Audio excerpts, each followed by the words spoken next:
I am so excited to share with you that the Succulent Tracker app is now live in the Apple App Store. So head over to the App Store and search for Succulent Tracker and look for this little magnifying glass icon. And you can see I have 150 plants that need to be watered. So I'm going to show you inside the app and what it can do for you. But if you go ahead and download it, you'll be able to get a 30-day free trial to test out the app, really explore it, use it, get a feel for it, and decide if it's something that you want to keep using in the future. Let's go inside. Now, the first thing that we're going to need to do is put new plants into the app. So go ahead and open up the app, and from here, you're going to see a list of all the plants that are already in the app. And you can see it defaults to sorting them here by the genus, and you can scroll through and see all the different genus. So if I know that I want to look at my sempervivums, I can scroll to the end and you'll see all of those in that section. You'll also see a little indicator here of whether it needs to be watered or not, and I'll show you how that is determined in just a second. So let's go ahead and add this new plant. So I'm going to click up here in the top right hand corner on the succulent and the plus icon.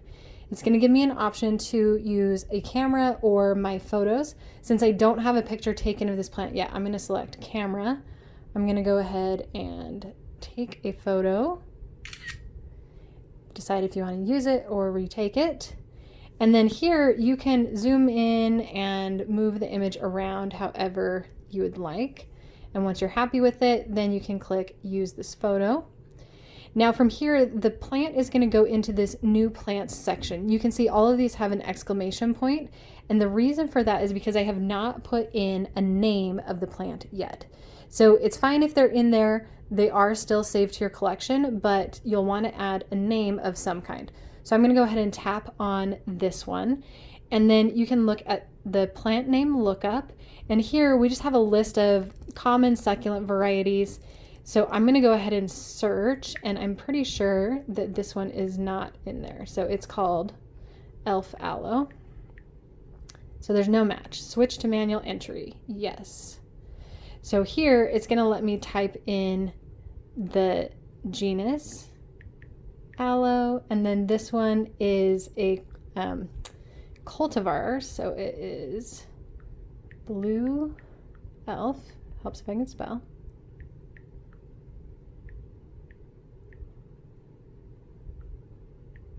And then you can also put in, so this one doesn't have a species because it is a hybrid, a cultivar, but you can also put in a nickname. So for those of you who name your plants, if this is Fred or whatever it may be, you can put that nickname in there. And once it has any entry in one of these, it will no longer show up under the new plants section. So I'm going to go ahead and click done. And now you can see the name is saved here. And then you can put a location. So you can see here I have all my previous locations that are saved, so I can select one of those. You can select indoor or outdoor, and it'll save the location separately based on indoor or outdoor. So I'm going to select there and then click done. So now that's saved. Now where I think the real bulk of the app is and where it becomes super, super useful is under the classification tags. So people will say, like, how can I group succulents by the amount of light that they need, or by their dormancy, or by their color, or whatever it may be. So with tags, you can put anything that you want in here. So I will generally put where I purchased the succulent from. So whether it's Mountain Crest Gardens, Trader Joe's, or in this case, a local nursery, I can put the name of that in here. I also tag cuttings or leaf propagation, basically any way that makes it easier for you to find the plants in your collection that you want. So for me, I found I was watering my propagation trays really regularly, so I wanted them grouped together. And so that's why I show here the propagation tray. So then you can just select whatever tags you want and then click done. Or if you want to take the tags off, which in this case I do, you can do that as well. And then you'll also be able to view a history of the plant as well, anything that you've done with it. So it'll show your most recent entry here. So I acquired it, and I actually did not acquire it today. So I'm going to go ahead and edit that. So here you'll see a list of anything that's happened to the plant, and I'll show you one that has more on it in just a second. So I'm going to tap acquired, and I happen to know that I got it on September 8th. So I've had it for quite a while. And I could go ahead and add a note here that says where I got it also.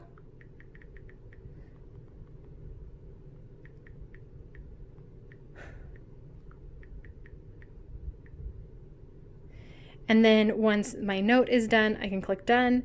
If I need to change the date, I can do that and then click done there or at the bottom.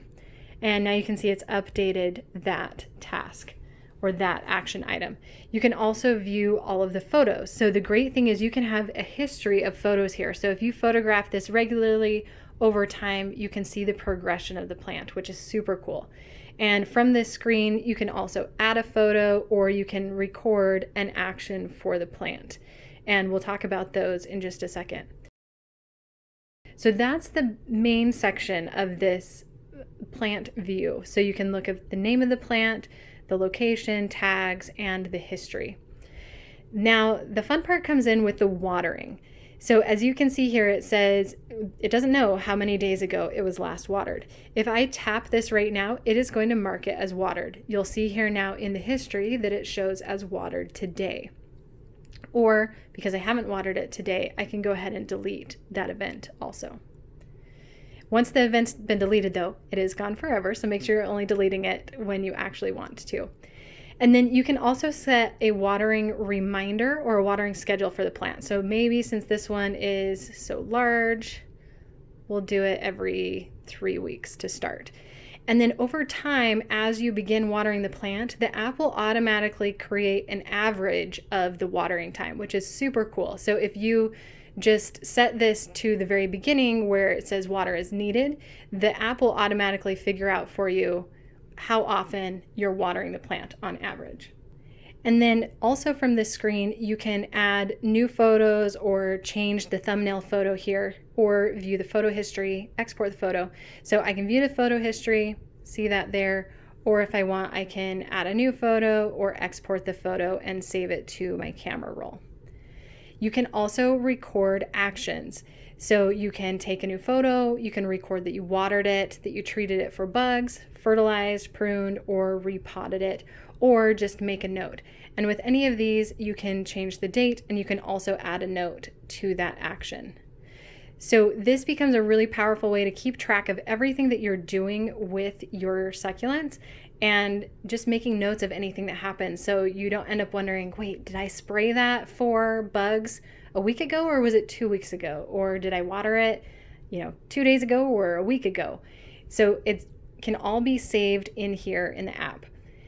Then the really cool thing is with all these different groupings, you can view the plants and you can record actions for them all in one place. So we're going to head over to my plant stand and I'm going to show you what that looks like.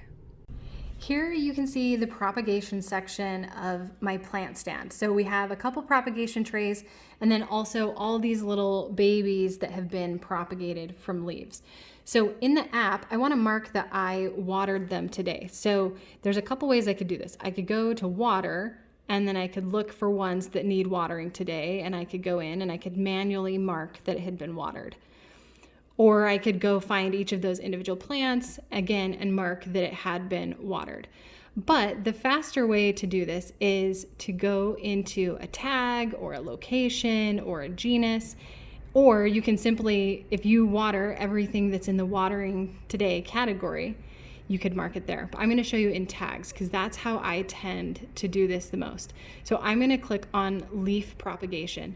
And in here you'll see all of these little baby succulents in their individual trays, and then you'll also see the bigger trays. Now this one I've already marked as watered. I'm going to go ahead and just delete this one. And then go back. And you can see here all of these are showing up as they may not need to be watered. And this is because I watered them about 2 or 3 days ago, but because they're babies, I tend to water them frequently. So I'm going to go ahead and click this little record action icon. Here I can edit or rename the tag if I want to, or delete it. But what I want to do is record an activity for the tag. And it's important when you're in the record activity section that you select your activity first. So I'm going to select water plants. And then you can see here the number of days since I last watered these. So it's been 4 days, which is actually longer than I normally go for most of my leaf propagation. So I can select all the plants, and you can see the icon changes to the watering can, meaning that it is selected to be watered. Or I can clear it and I can just pick and choose the ones that I want to record. But I'm going to go ahead and select all because all of these have been watered. And then you can tap to add a note or change the date as well. So if I watered them yesterday, I can change the date there. Or if I want to add a note, like maybe this time I used a different type of water or something along that line, I can include that there. So I'm going to click done, and then I'm going to apply that to all of those. And now you can see this cute little icon, which indicates it's been watered. And then if we look in the watering section, it'll say watered today, and all of these plants will show up there. So if you marked something as watered today and you're like, oh, dang it, I actually didn't water that one, you can easily come back to this section, find it, and then delete the watering table. But like I mentioned, you can do that with any of the sections within the tags, the location, or the genus. You can simply tap here, and on the watering one, it's going to default to just watering everything. So if here, it's just going to record watering if you're in the watering section. But if you go into tags or if you go into location, so say with mine, we watered everything in Henry's room today, then I can record activities for that location. Again, select water plants, select which ones I want, and then go ahead and apply those. So this is a really great way to just easily record what you're doing with your plants. So that way you're not guessing when you watered last, or when you sprayed, or when you fertilized, or when you repotted it. You can have all of that information saved to the app. And then it'll show up in the history here as well. So with most of these, we didn't change when we acquired it because we've had them for months or years, some of them. So we just went ahead with the day that we added it to the app.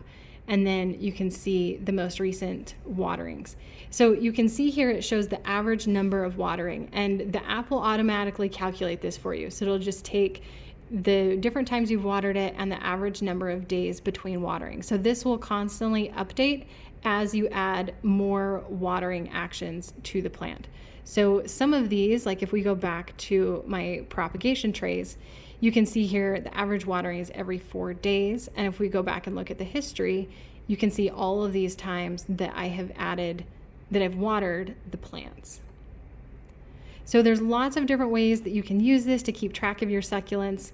And it's a really great way just to store all the information about your plants and help you remember what needs to be watered and when it needs to be watered. I'm so excited for you to try out the Succulent Tracker app. Just head over to the Apple App Store and search for Succulent Tracker to start your 30-day free trial of the app. Or you can also go to succulentsandsunshine.com/tracker. And to answer your question, for all of those of you who are using Android, we are working on an Android version, and we'll be sure to let you know as soon as it is available. If you have any other questions or comments about the app, please feel free to leave them in the comments below. Thanks so much for watching, and we'll see you next time.